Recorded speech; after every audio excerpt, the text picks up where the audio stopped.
The public cloud vendors are providing some sort of quote-unquote private cloud solution. The reason why I say quote-unquote is because it's usually a greatly diminished experience, because ultimately those vendors are attempting to get you into the public cloud. And the reason for that is they have all of the expertise and they have all of the scalability and all of the complete control over that infrastructure. They don't have the control whenever it's in your data center. It is greatly diminished from an experience standpoint just due to the scaled down ability of their ability to be able to manage your infrastructure in your data center. From a security standpoint, it's in your data center, so it should naturally have a more secure type of aspect to it. But in the end, it's still not, a bunch of them have a tether back to the, kind of the mothership, if you will, which has a bit of concerns there.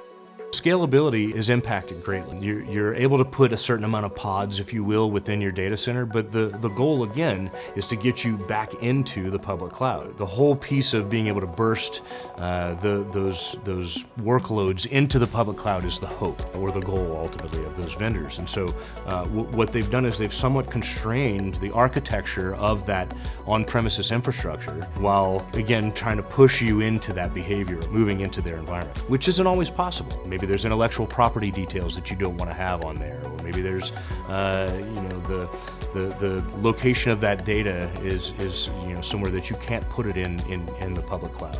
You have to keep it locally. You're stuck with the limited infrastructure capabilities of those cloud providers. Multi-cloud is always fun. Each cloud vendor doesn't want you to do multi-cloud. They want you to do their cloud. And so if you have, maybe a need for some safety or security of, having your data sitting in multiple places, it's very, very difficult to utilize one of those cloud vendors and also burst into another competing cloud, if you will. You put their private cloud infrastructure in your own data center, and you run things just like you were previously.